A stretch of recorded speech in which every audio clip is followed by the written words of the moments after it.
Hola, soy el Dr. Joe Dispenza. Estudié bioquímica en la Universidad Rutgers y luego obtuve mi título en la Universidad Life, cerca de Atlanta, Georgia. En los últimos 7 años me ha interesado mucho el estudio de la remisión espontánea de enfermedades. En otras palabras, casos de personas diagnosticadas de afecciones como cáncer, diabetes o raros trastornos genéticos para los cuales la medicina no tenía cura. Estudié a gente con trastornos cardiovasculares como taquicardia o arritmia, hipertensión, a gente que tenía elevados niveles de colesterol, enfisema, problemas endocrinos como trastornos tiroideos, y me interesaba saber si existían factores en común entre estas personas. Y descubrí que todas las personas que experimentaban una remisión espontánea tenían 4 cosas en común. La primera era que cada persona aceptaba y creía que había una inteligencia divina que controlaba su cuerpo.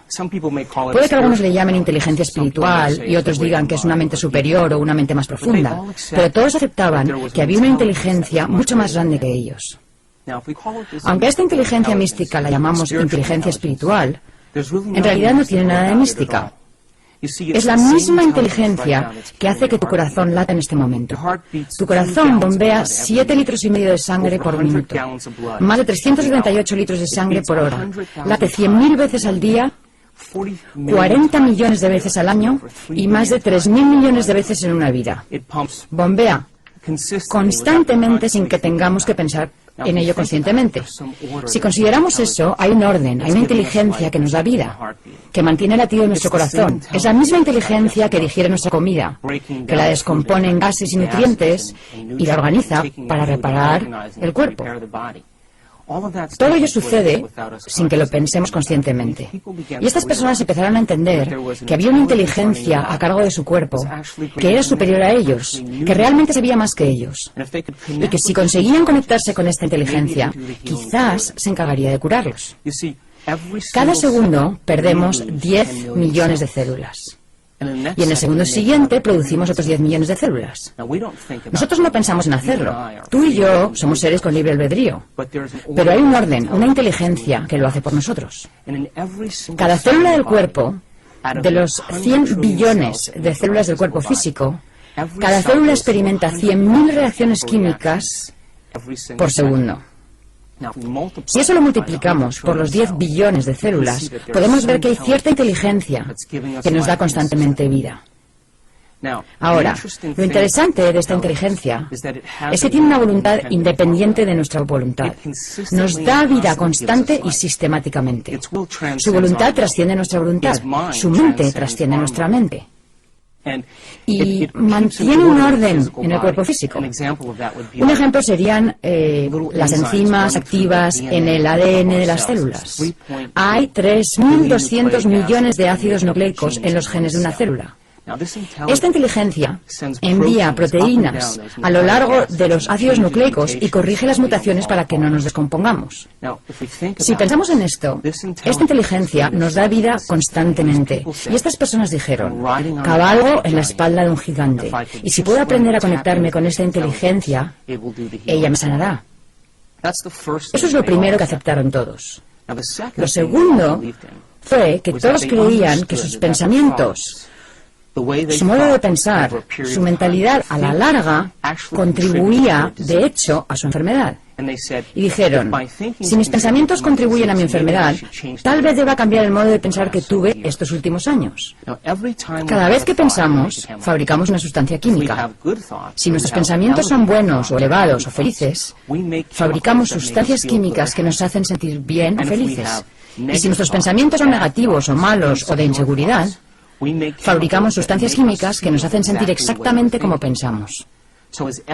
Cada sustancia que se libera en el cerebro es literalmente un mensaje que alimenta al cuerpo físico. Y ahora el cuerpo empieza a sentir como piensa. Cuando empezamos a sentir como pensamos, sucede algo asombroso. El cerebro, que está en comunicación constante con el cuerpo, Consulta con el cuerpo y empieza a pensar de la manera en que sentimos, lo que a su vez fabrica más sustancias químicas que nos permiten sentirnos como pensamos y pensar como sentimos. Y quedamos atrapados en el ciclo de pensar y sentir entre el cerebro y el cuerpo. La consecuencia indirecta final de esto es que creamos un estado de ser, y ese estado de ser se convierte en nuestro modo de pensar. En otras palabras, los sentimientos se convierten en nuestro modo de pensar. Y cuando los sentimientos se convierten en nuestro modo de pensar, estamos atrapados en un ciclo donde el cuerpo literalmente piensa por nosotros. Estas personas razonaron y dijeron: si mis pensamientos han creado esta enfermedad, y mis pensamientos crean estas sustancias químicas que me hacen sentir de cierta manera y comportarme de cierta manera, tendré que cambiar mi modo de pensar. Entonces se propusieron interrumpir el proceso. Eso era lo segundo que tenían en común. Lo tercero en común, que encuentro realmente asombroso, es que estas personas decidieron que para interrumpir su proceso de pensamiento tenían que reinventarse a sí mismos. Tenían que convertirse en otra persona. Y cuando empezaron a pensar en quiénes querían ser, pararon el ciclo continuo de reacciones entre pensar y sentir y se hicieron algunas preguntas importantes. Preguntas como estas: ¿cómo sería ser una persona feliz? ¿A quién conozco en mi vida que sea feliz? ¿Qué tendría que cambiar en mí para ser una persona diferente?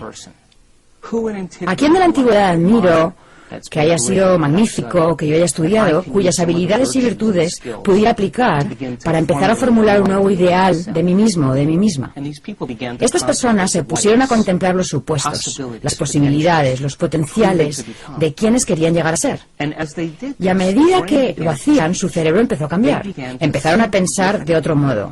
Y el proceso de pensamiento empezó a formar conexiones en su cerebro que se convirtieron en una plataforma para su modo de ser. De modo que empezaron a acumular información, empezaron a examinar opciones diferentes al modo de ser que habían sostenido durante los últimos años de su vida. Lo último que tenían en común, la cuarta cosa, es que cuando esas personas se reinventaron a sí mismas, pasaban largos ratos sin tener noción del tiempo y del espacio. En otras palabras, se hallaban tan absortas en lo que estaban pensando, tan sumidas en su metamorfosis, que cuando abrían los ojos, o encendían la luz de la habitación, o se destapaban los ojos, les había parecido 5 minutos, pero había pasado 1 hora y media o 2 horas. Y se habían sumido tanto en lo que pensaban que perdieron la noción del tiempo y del espacio. Perdieron la noción de las reacciones continuas que se dan entre el cuerpo y el cerebro. Perdieron la noción de la respuesta que el cerebro recibe siempre de su entorno. Y perdieron la noción del tiempo. El cerebro procesa unos 400.000 millones de bits de información por segundo. Pero solo somos conscientes de unos 2.000 de esos 400.000 millones. Ahora, esos 2.000 bits de información, donde está presente nuestra conciencia, solo tienen que ver con 3 cosas. Tienen que ver con la respuesta que recibimos del cuerpo, la respuesta del entorno y la respuesta en relación con el tiempo. ¿Sabes?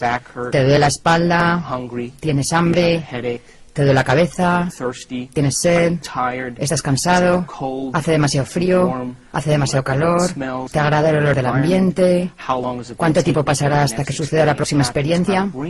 Nuestro cerebro y nuestra conciencia están inmersos en esas cosas en particular.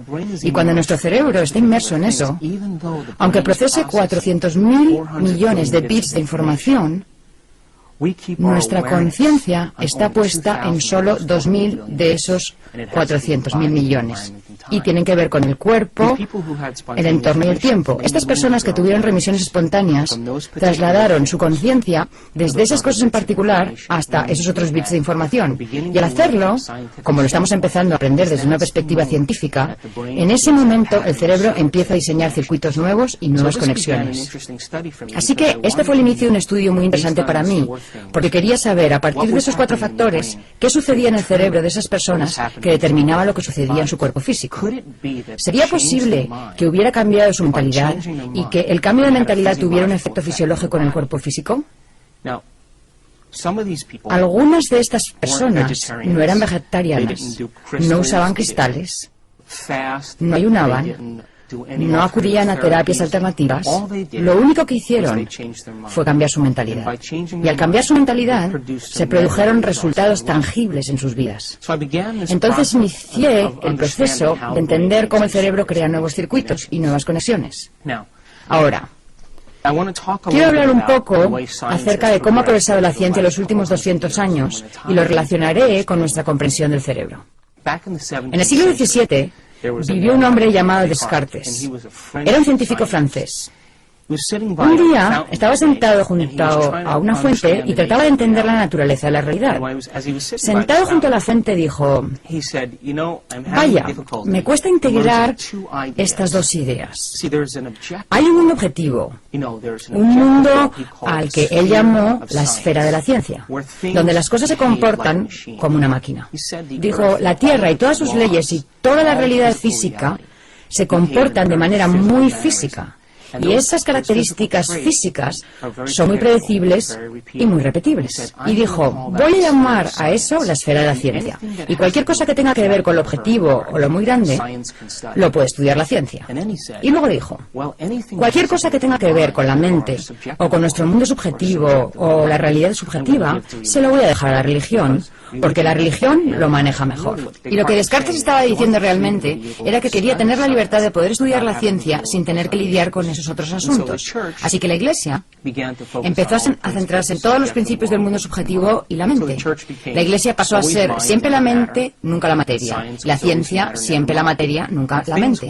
Las cosas funcionaban realmente bien, porque hasta ese momento la Iglesia, al inmiscuirse en la ciencia, había causado algunos problemas, y la ciencia, al inmiscuirse en la mente, también. Porque si nos fijamos en Bruno o Galileo, vemos que al hacer sus singulares observaciones, desafiaron a la Iglesia y, por supuesto, encontraron algunos baches en el camino.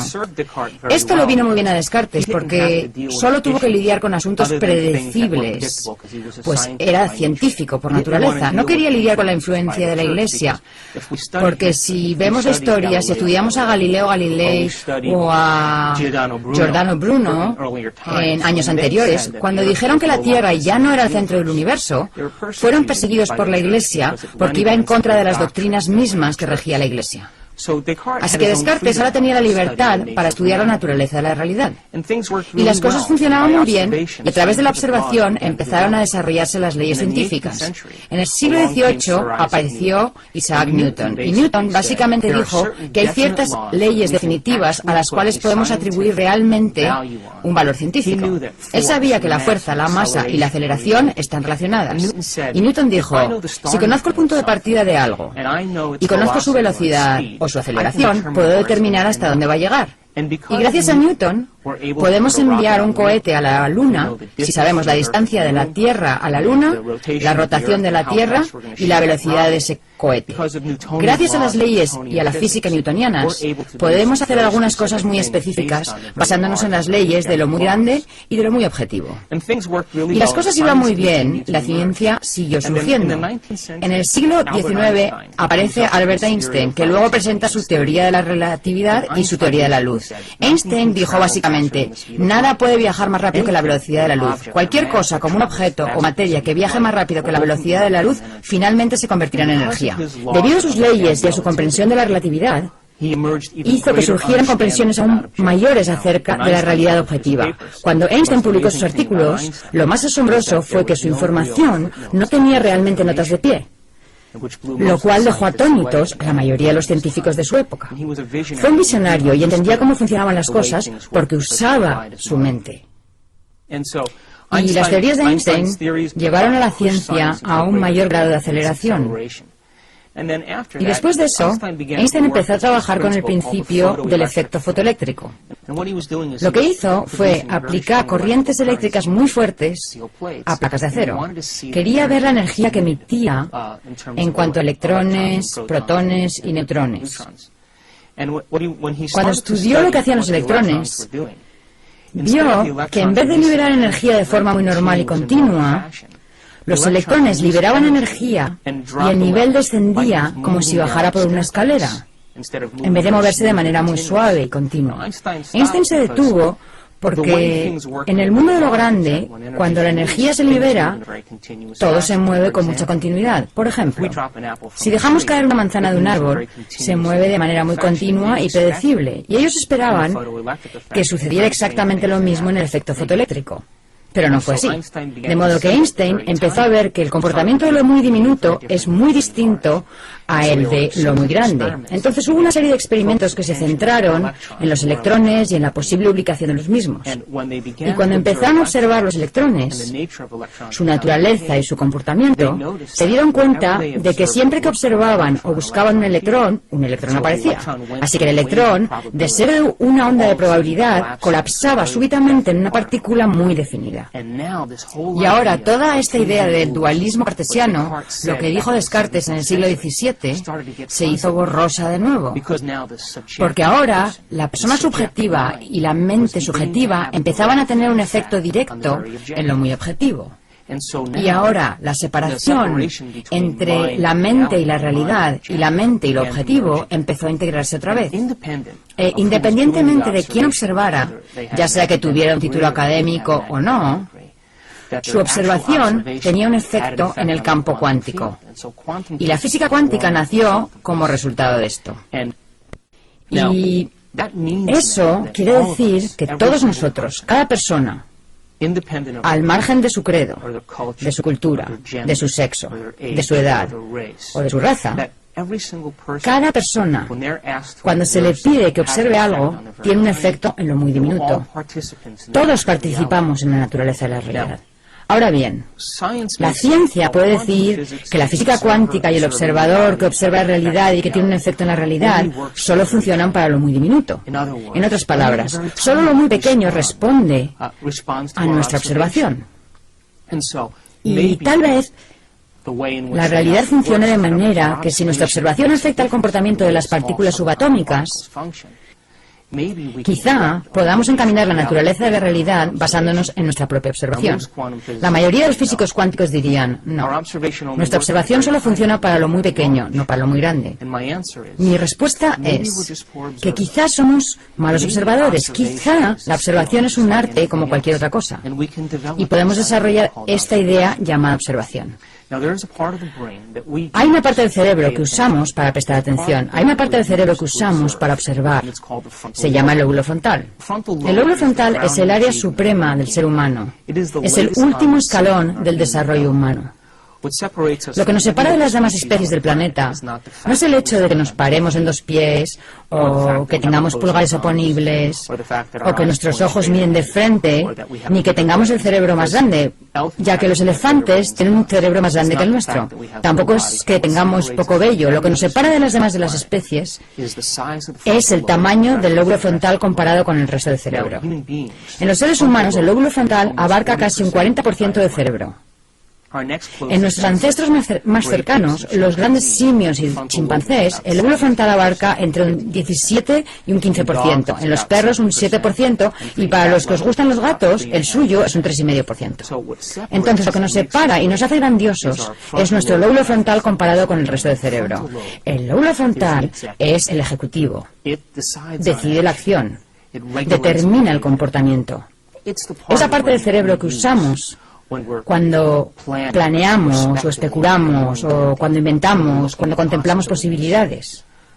Si tuviéramos que describir al lóbulo frontal con una sola palabra, diríamos intención o propósito.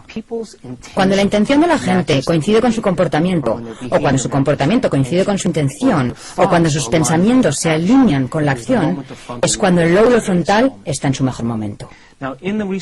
Una publicación de noviembre de 2004 se anunció que un grupo de científicos de la Universidad de Wisconsin decidió ver si la observación o prestar atención era una habilidad como cualquier otra cosa.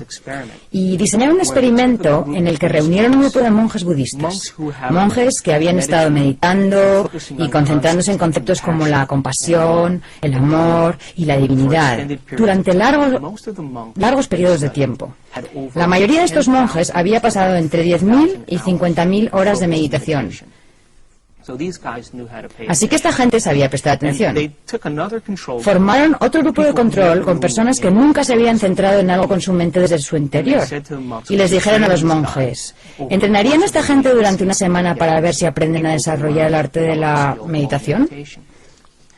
Entonces, conectaron unos 256 electrodos en todo el cerebro de los monjes para medir qué tipo de actividad se registraba cuando estos monjes prestaban atención, y luego harían lo mismo con el grupo de control.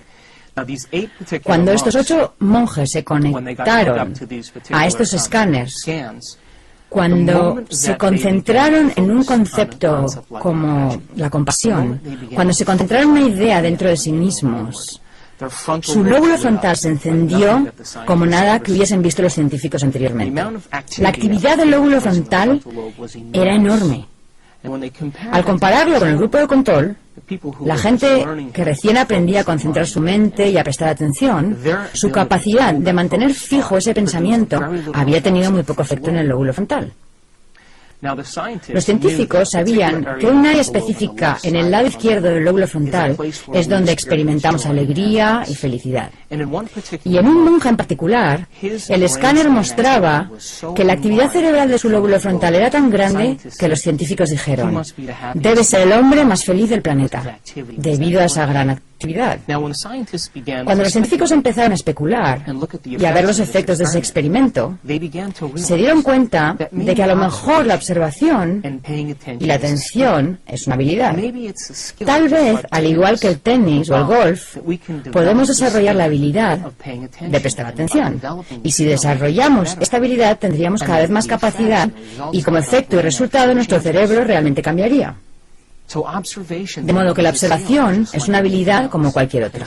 Y si podemos desarrollarla, quizá no solo las pequeñas partículas subatómicas respondan a nuestro mundo, sino que incluso las partículas subatómicas más grandes o los objetos más grandes tal vez respondan de acuerdo a nuestra capacidad de observar.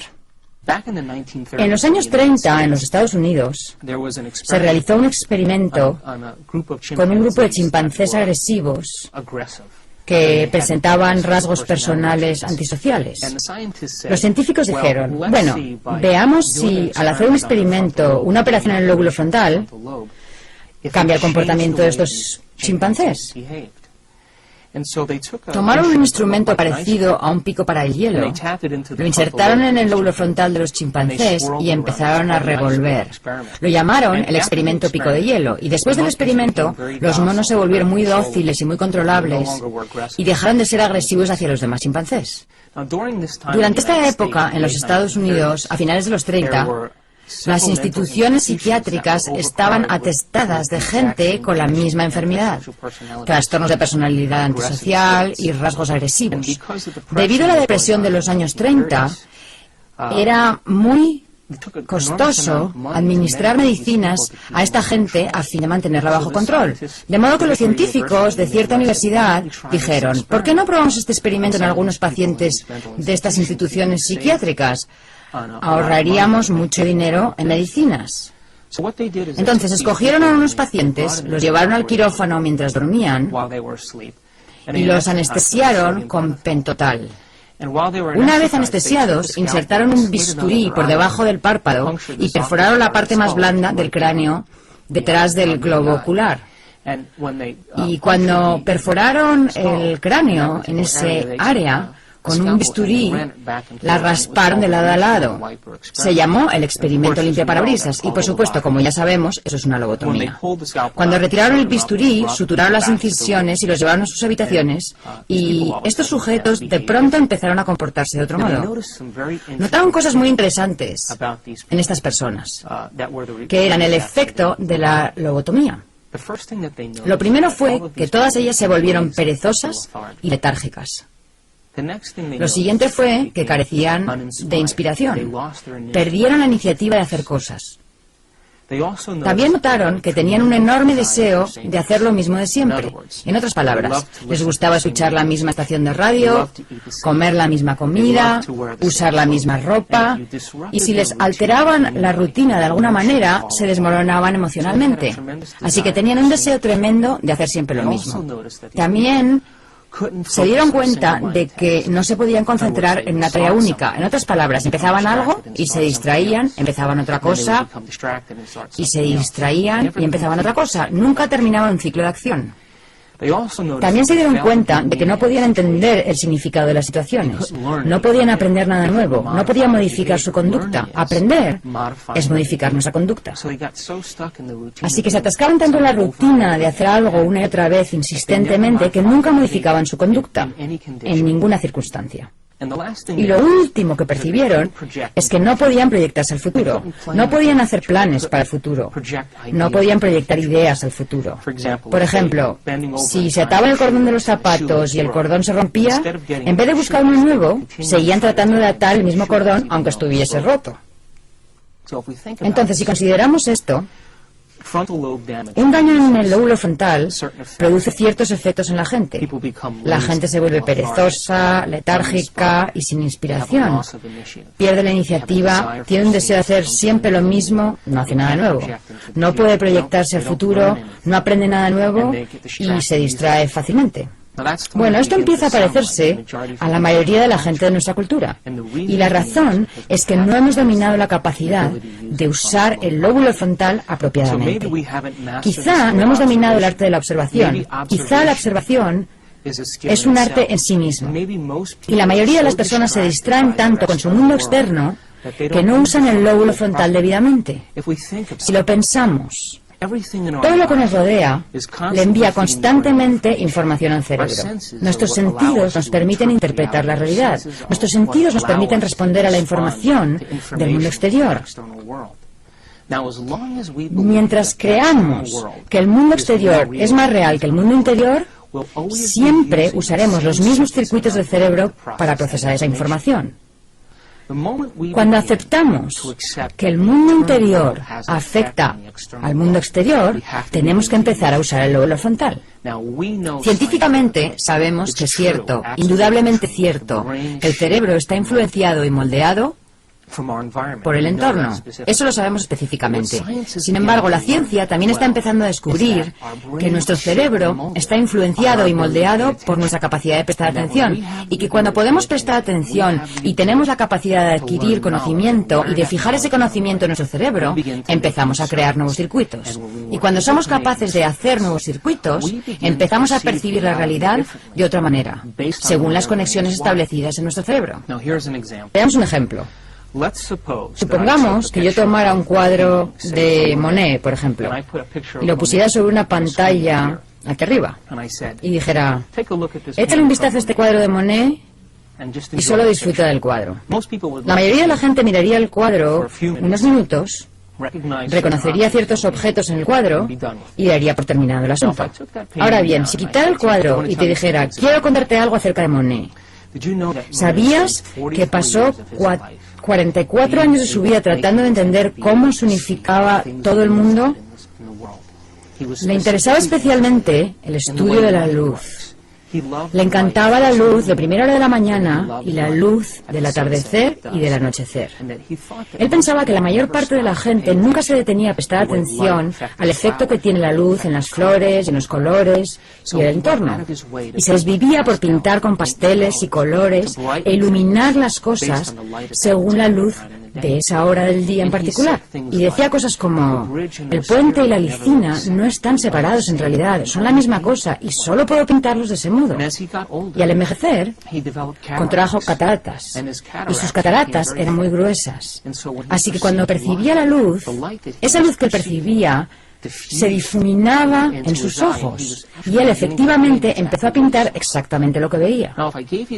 Si después de darte esta información volviera a colocar el cuadro y miraras de nuevo a este Monet, seguramente lo percibirías de manera diferente según tu capacidad de prestar atención a los detalles. En realidad, lo que sucedió en un primer momento fue que te dimos conocimiento de información que tu cerebro descartó, y tú mirabas el cuadro basándote en las conexiones que se forman en tu cerebro a partir de lo que sabías. En cuanto le damos al cerebro información nueva y el cerebro puede prestar atención a esa información por medio del lóbulo frontal, empezamos a ver cosas que ya existían, pero que las hemos dejado fuera de la ecuación.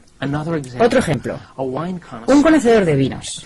Si un conocedor de vinos agita y saborea el vino, él o ella tiene unos circuitos en su cerebro que le permiten apreciar las sutilezas. Reconoce el sabor de los taninos y los ácidos, puede oler el buque y los aromas. Eso puede integrarse en datos más específicos acerca de robles y diferentes clases de uvas. Y puesto que su cerebro ha sido educado y él ha establecido circuitos y porque ha puesto atención en percibir las diferencias en la realidad llamada catar el vino, es capaz de percibir las sutilezas. Ahora bien, para la persona que no tiene los circuitos instalados de esa experiencia en particular y que no tiene las conexiones en su cerebro que le permitan saber qué buscar, ese vino sabrá como cualquier otro vino. Y así es como funciona la realidad. Percibimos la realidad según la estructura de las conexiones del cerebro. Los científicos han hecho ciertos experimentos para comprobar si esto es realmente cierto, y llegaron a la conclusión de que sí que lo es. Convocaron a un grupo de personas y les preguntaron si querían participar en un experimento en el cual tendrían que usar gafas durante 2 semanas. Ahora bien, estas gafas no eran comunes y corrientes. Estaban divididas a la mitad, y al mirar a la izquierda se veía azul y al mirar a la derecha amarillo. Así que las lentes estaban separadas de manera que un lado era azul y el otro amarillo. Y les dijeron, queremos que uséis estas gafas para todo lo que hagáis durante el día. Usadlas cuando llevéis a vuestros niños a la escuela, cuando vayáis a trabajar, usadlas para todas vuestras actividades habituales. Y usadlas durante 2 semanas. Entonces, diferentes personas usaron estas gafas cierto tiempo y al final del experimento se los invitó a regresar al laboratorio. Cuando los participantes llegaron al laboratorio se les dijo, lo que queremos ahora es que miréis este trozo de papel. Era una hoja de papel blanco. Y les preguntaron, ¿qué color veis cuando miráis este papel? Cada una de las personas que participó en el experimento dijo, es una hoja de papel blanco. Bien, les dijeron, mirad a la izquierda. ¿Veis un trozo de papel azul allí? No, respondieron. ¿Y cuando miráis a la derecha, veis un trozo de papel amarillo? Dijeron, no. Así que los científicos tuvieron que dar marcha atrás, porque se dieron cuenta de que esas personas estaban coloreando la realidad de acuerdo con su memoria. Estaban revistiendo la apariencia de las cosas según los circuitos que ya tenían instalados. Y cuanto más participaban en el mundo, más rápido se desvanecía el color para ellos. Esencialmente, eso es lo que hacemos en la realidad. Nuestro cerebro está interconectado de una cierta manera. Estamos provistos de una cierta cantidad de circuitos en nuestra vida y luego ampliamos esos circuitos con las conexiones que establecemos a partir del conocimiento que adquirimos. Y si no adquirimos nuevo conocimiento, usamos siempre los mismos circuitos, lo que hace que la realidad se presente exactamente igual. Si el conocimiento y la información que obtenemos no son convencionales, si se salen de los parámetros de lo que se acepta científica, social y políticamente, e incluso de lo que se acepta religiosamente, a lo mejor empezamos a percibir la realidad de otra manera, basándonos en ese conocimiento que hemos adquirido. Ahora, al estudiar aquellos casos de remisión espontánea de personas que se curaron a sí mismas de diversas enfermedades, fue interesante percibir que independientemente de su cultura, de su credo, de su nivel de educación o de su religión, independientemente de su sexo, básicamente dijeron, voy a observar un resultado diferente y voy a cerrarme a esta observación independientemente de la reacción de mi cuerpo, independientemente de la reacción de mi entorno e independientemente del tiempo. El lóbulo frontal, la corona de la evolución del ser humano, nos permite hacer eso. El lóbulo frontal nos da permiso para que el pensamiento sea más real que todo lo demás. El lóbulo frontal nos da permiso para aferrarnos bien a un concepto, a una idea, aferrarnos a una visión o a un sueño, independientemente de las circunstancias presentes en nuestro mundo, de las circunstancias presentes en nuestro cuerpo y de las circunstancias relacionadas con el tiempo.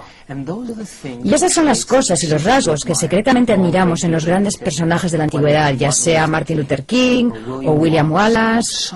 Alguien que tuvo una visión, alguien que tuvo una idea, un héroe dijo, Yo creo en estos principios morales y en esta ética. Y aunque mi entorno no está de acuerdo con mi pensamiento es más importante que mi entorno.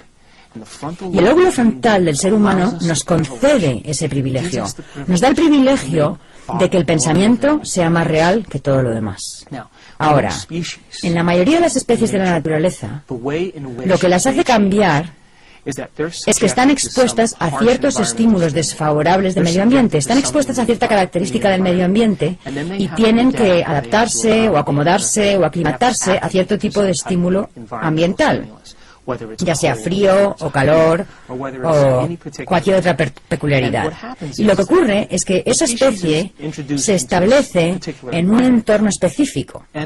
Y después de varias generaciones en las que la misma especie habita el mismo ambiente desfavorable, después de cierto lapso de tiempo, después de varias generaciones, esa especie modificará su comportamiento y cambiará su genética. Eso se llama evolución. Pero los seres humanos no necesitamos hacer eso. Debido al tamaño del lóbulo frontal y debido a nuestra capacidad de especular sobre las posibilidades y preguntarnos sobre los potenciales y contemplar las eventualidades, podemos inventar nuevas ideas y nuevos modos de ser. Y nos da el privilegio de modificar nuestra conducta en una misma vida. Y nos da el privilegio de cambiar nuestros actos en una semana. Podemos modificar nuestro modo de actuar en un solo día y podemos cambiar en un momento. Lo único que necesitamos dominar es este arte que se llama observación. Cuando empezamos a usar el cerebro adecuadamente, cuando prestamos atención a un concepto o a una idea, ocurre algo asombroso en el cerebro. El lóbulo frontal baja el volumen de los estímulos externos, baja el volumen del cuerpo y del ciclo continuo de reacciones que va del cuerpo al cerebro, baja el volumen de la respuesta del medio ambiente. No sabes si hace calor o frío, no sabes si está oscuro o si hay luz. Tu cerebro se convierte en el amplificador del pensamiento y baja el volumen del tiempo. En otras palabras, mientras mantengamos un concepto fijo en el lóbulo frontal, perderemos la noción del tiempo y del espacio. Ahora, la ciencia empieza a entender que nuestra forma de crear circuitos en el cerebro, nuestra forma de establecer conexiones en el cerebro, además de permitir que el entorno moldee y dé forma a nuestro cerebro, podemos moldear y dar forma a nuestro cerebro prestando atención. Y si podemos mantener fija una idea, empezamos a establecer conexiones en nuestro cerebro. Al establecer esas conexiones en nuestro cerebro, dejamos huellas o marcas neurológicas de esos conceptos en los tejidos. Y esas huellas, entonces, funcionan como la base de nuestro modo de comportarnos y de actuar. El lóbulo frontal, entonces, la cúspide del desarrollo del ser humano, permite que el pensamiento sea más real que todo lo demás. Y cuando empezamos a formar ideas y a formar conceptos y ponemos toda nuestra atención en ese concepto, el lóbulo frontal baja el volumen de todos los estímulos externos. Y lo único que se vuelve real es el pensamiento mismo. Cuando eso sucede, se produce un cambio físico en el cerebro. El cerebro toma esa imagen holográfica que mantenemos fija en el lóbulo frontal y crea un patrón de conexiones que se asocian con ese concepto o idea. Así que cuando aprendemos algo nuevo, creamos conexiones en nuestro cerebro. Creamos nuevas conexiones en el cerebro. Cuando memorizamos esas cosas o cuando las recordamos, reforzamos esas conexiones o las mantenemos. La memoria es mantener conexiones. El aprendizaje es formar esas conexiones. Entonces podemos aprender del entorno, podemos aprender de nuestras experiencias sensoriales. Pero entonces no seremos más que lo que nuestro entorno le dicta a nuestra experiencia. Pero si adquirimos conocimiento o información poco convencional, física cuántica, que el observador interviene en la naturaleza de la realidad y que nuestros pensamientos realmente cuentan, desde las partículas subatómicas hasta lo de gran tamaño.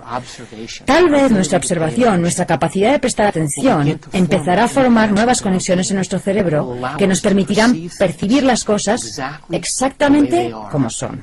Y tal vez, debido a que nuestro cerebro procesa miles de millones de bits de información por segundo, pero solo somos conscientes de esos bits de información relacionados relacionados con el cuerpo, el medio ambiente y el tiempo, somos capaces de crear nuevas conexiones y adquirir nuevo conocimiento. Empezaremos a ver aquello que siempre ha existido, pero que habíamos descartado de la ecuación, justamente como las personas que hicieron el experimento de las gafas. Me gustaría hablar de cómo aprende el cerebro y de cómo se forman esas conexiones. Sabemos desde una perspectiva científica que las neuronas, las células nerviosas del cerebro, cada vez que se conectan, intercambian información. Cuando se conectan e intercambian información, ese punto de conexión es una comprensión adquirida relacionada con un concepto. Como dije, cuando recordamos algo, activamos esas conexiones y les damos vida. Ahora bien, tenemos una cantidad enorme de conexiones en nuestro cerebro, infinitas conexiones, alrededor de billones y billones de conexiones. Y cada punto en el que esas neuronas se conectan e intercambian información traza un mapa, un patrón o una secuencia que refleja cierta idea, algo que hemos aprendido, un rasgo, un comportamiento, un talento, una tendencia e incluso un sentimiento. Y todas esas conexiones son la suma total de lo que somos como individuos. Todas las personas son diferentes, pues han tenido experiencias diferentes en su vida, han adquirido un conocimiento diferente y están provistos de cierta cantidad de conexiones genéticas. Y eso básicamente constituye nuestro punto de partida como individuos. La mayoría de las personas en determinado punto de sus vidas dependen de esos circuitos establecidos y nunca aprenden nada nuevo. Dejan que los sentimientos se conviertan en su forma de pensar, dejan de aprender y comienzan a sentir. Y cuando llegamos al punto donde dejamos de aprender y empezamos a sentir, es entonces cuando vivimos nuestras propensiones genéticas, es entonces cuando vivimos el futuro predeterminado genéticamente que existe para nosotros como individuos. Cuando adquirimos nuevo conocimiento, el cerebro empieza a reestructurarse, empieza a disparar nuevas secuencias y nuevos patrones, con nuevas conexiones. Y si podemos mantener estas conexiones durante un largo periodo de tiempo, podemos modificar y cambiar nuestro comportamiento. Y lo que ocurrió con las personas que tuvieron remisiones espontáneas es que adquirieron conocimiento y aplicaron ese conocimiento al plantearse posibilidades. Y comprendieron que si conseguían conectarse con esa inteligencia, que hacía latir su corazón y digería sus alimentos, si lograban susurrar al oído del gigante que controlaba su cuerpo físico, que sabía crear células, que sabía organizar el ADN, si conseguían igualar su voluntad a la suya, si conseguían igualar su mente a la suya, si conseguían igualar su amor por la vida al de esa inteligencia, ya que era eso lo que continuamente les daba vida. Pensaron que entonces el hecho de cambiar sus pensamientos enviaría una nueva señal a sus células y que establecer nuevas conexiones en su cerebro causaría finalmente un nuevo efecto fisiológico en su cuerpo. Así que el proceso de reinventarse significaba reorganizar esos circuitos hacia un ideal más extraordinario de sí mismos. El cerebro aprende de dos maneras distintas. El aprendizaje está dividido en dos áreas diferentes. Cuando aprendemos algo y lo memorizamos, hay un área en particular llamada aprendizaje explícito. Otro nombre que se le da al aprendizaje explícito es el aprendizaje declarativo o memoria declarativa. La memoria declarativa son cosas que podemos declarar. Uno de los aspectos de la memoria declarativa es el conocimiento, la información, la filosofía. Por ejemplo, cuando adquirimos nueva información, nuevo conocimiento, datos intelectuales, filosofía, cada vez que hacemos eso, el cerebro crea determinado tipo de circuitos. El segundo tipo de memoria declarativa se llama experiencia. Las experiencias, por lo tanto, son cosas que podemos declarar. Puedo declarar que yo soy un hombre, puedo declarar que sé dónde estaba el 11 de septiembre, puedo declarar que me gustan las manzanas, porque he vivido esas experiencias. Los sistemas de memoria del cerebro relacionados con la memoria declarativa tiene una secuencia muy específica según la cual el cerebro estructura esa información. Se estructura en el cerebro pensante, en la parte del cerebro donde existe la consciencia presente. Y esa secuencia de conocimiento y de experiencia en particular permite que el cerebro funcione en la realidad. Podemos manejarnos en el mundo exterior debido a que usamos conscientemente la memoria declarativa para tomar decisiones. Usamos conscientemente la memoria declarativa para proyectar el futuro. La usamos conscientemente para desempeñarnos en nuestro mundo, para tomar decisiones todos los días. Ese sistema de memoria permanece intacto para que podamos desenvolvernos en nuestro mundo. El segundo sistema de memoria se llama memoria implícita. Los sistemas de memoria implícita son muy poderosos, pues los recuerdos implícitos son cosas que no podemos declarar. Se llama memoria no declarativa. Los recuerdos no declarativos son cosas tales como habilidades, hábitos, condicionamientos, rasgos, tendencias e incluso comportamientos.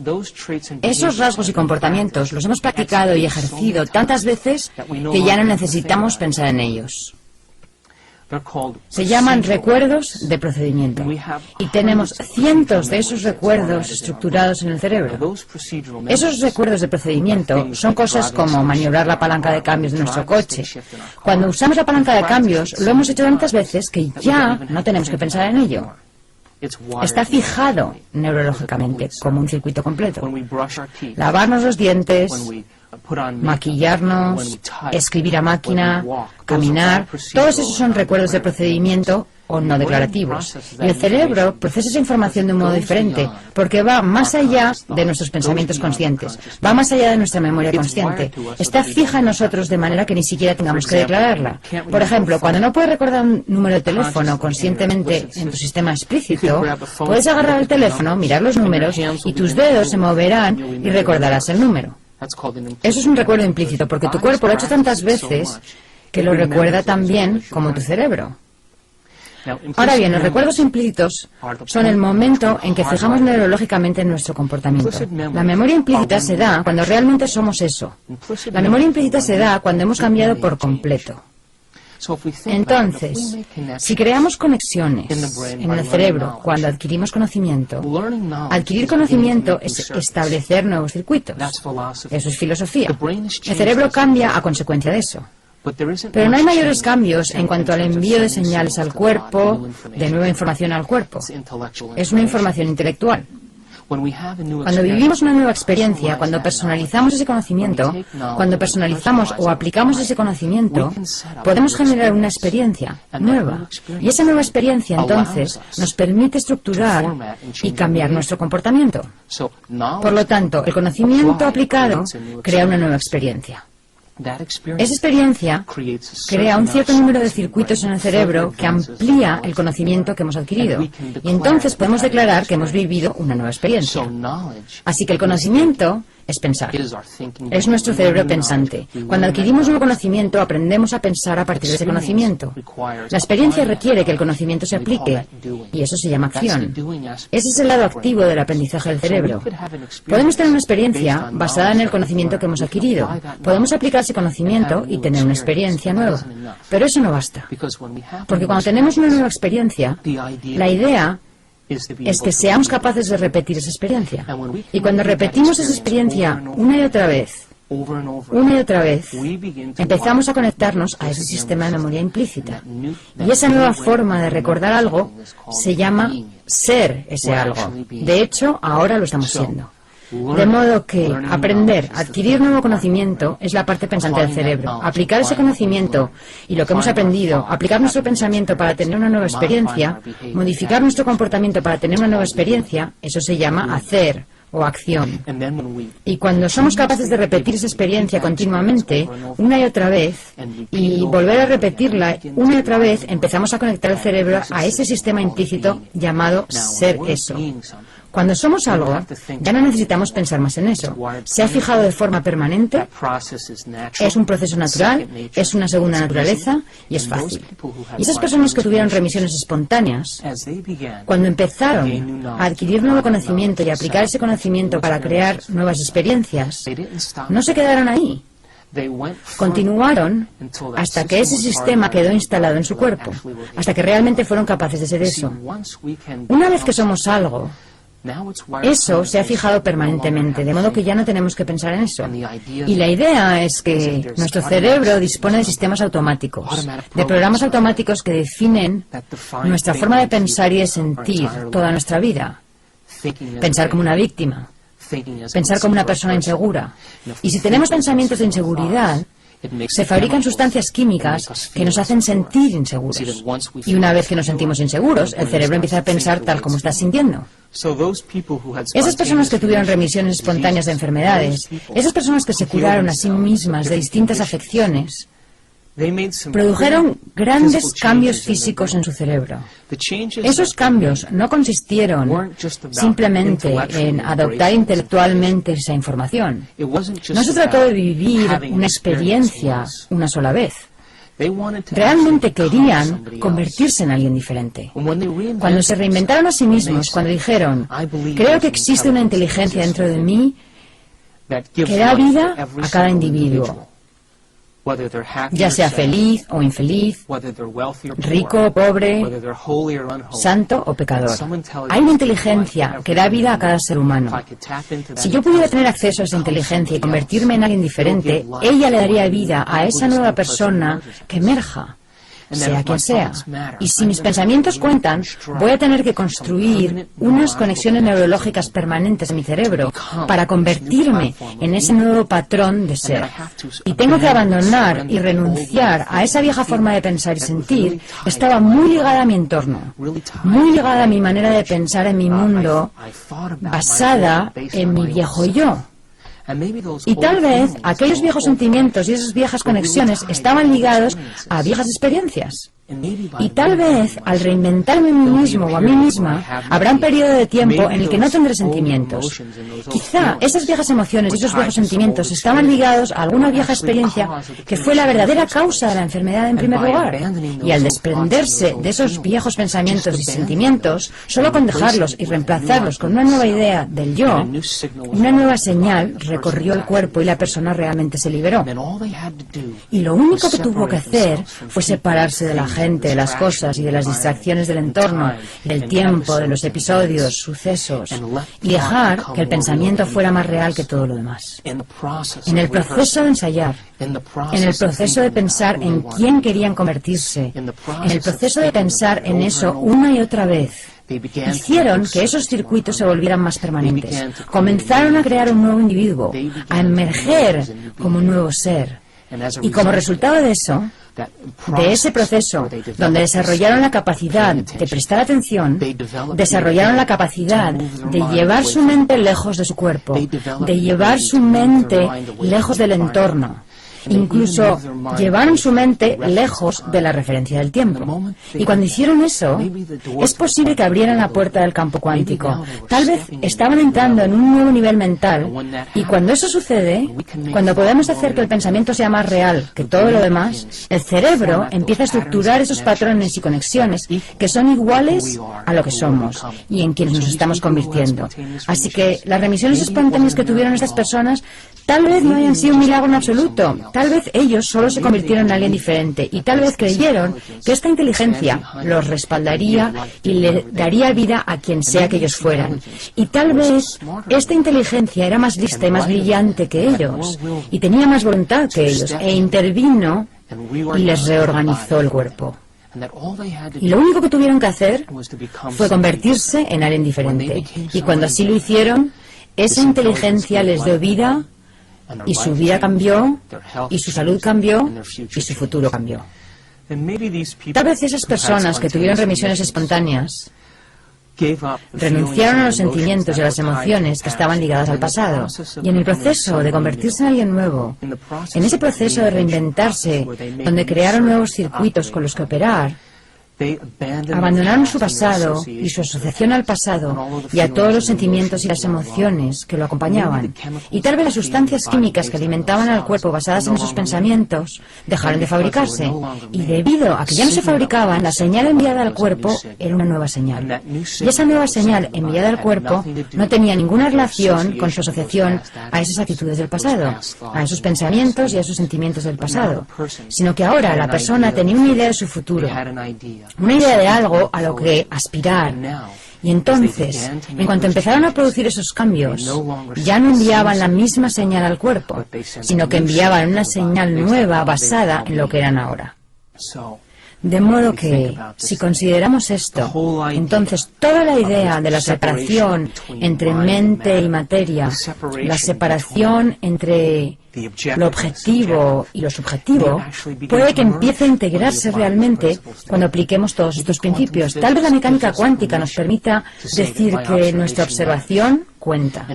Y tal vez el lóbulo frontal, la corona de la evolución del ser humano, nos permita modificar nuestro comportamiento en una sola vida y crear nuevos circuitos y nuevas conexiones que nos proporcionarán un nuevo territorio de ser. Y esta fusión, que será ahora entre mente y materia, básicamente dice esto: mi pensamiento cuenta. Y porque mi pensamiento cuenta, debería tener un efecto directo sobre lo que está más cerca de mí, mi cuerpo físico. Y si podemos integrar esas ideas, hemos dado la vuelta completa y comprendido que no existe la separación, que la mente realmente da vida a la materia y que es nuestra mente como individuos la que puede unirse a una mente mayor. Y al unirnos a la mente mayor, estamos ejercitando el arte de la observación. Ponemos nuestra atención lejos de nuestro cuerpo, ponemos nuestra atención lejos de nuestro entorno y nos olvidamos del tiempo. Y cuando hacemos esto, ahora, la mente pura tiene un efecto directo sobre el cuerpo físico y sobre la naturaleza de la realidad, y afecta directamente a la materia. Y cuando llevamos a cabo esas ideas y las aplicamos en nuestra vida, nos convertimos en los científicos que evaluamos nuestra propia observación. Y tal vez ese sea el entendimiento inicial, el primer entendimiento de lo que significa tener un cerebro inmortal. Aprender, recordar y experimentar es nuestro don como seres humanos. Este proceso nos cambia para siempre. Dejar de aprender es dejar de cambiar. Cuando podamos demostrar lo que hemos aprendido, el universo jamás nos abandonará. Nuestro cambio es nuestra evolución.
Hola, soy el Dr. Joe Dispenza. Estudié bioquímica en la Universidad Rutgers y luego obtuve mi título en la Universidad Life, cerca de Atlanta, Georgia. En los últimos 7 años me ha interesado mucho el estudio de la remisión espontánea de enfermedades. En otras palabras, casos de personas diagnosticadas de afecciones como cáncer, diabetes o raros trastornos genéticos para los cuales la medicina no tenía cura. Estudié a gente con trastornos cardiovasculares como taquicardia o arritmia, hipertensión, a gente que tenía elevados niveles de colesterol, enfisema, problemas endocrinos como trastornos tiroideos, y me interesaba saber si existían factores en común entre estas personas. Y descubrí que todas las personas que experimentaban una remisión espontánea tenían 4 cosas en común. La primera era que cada persona aceptaba y creía creía que había una inteligencia divina que controlaba su cuerpo. Puede que algunos le llamen inteligencia espiritual y otros digan que es una mente superior o una mente más profunda, pero todos aceptaban que había una inteligencia mucho más grande que ellos. Aunque a esta inteligencia mística la llamamos inteligencia espiritual, en realidad no tiene nada de mística. Es la misma inteligencia que hace que tu corazón lata en este momento. Tu corazón bombea 7,5 litros de sangre por minuto, más de 378 litros de sangre por hora. Late 100.000 veces al día, 40 millones de veces al año y más de 3.000 millones de veces en una vida. Bombea constantemente sin que tengamos que pensar en ello.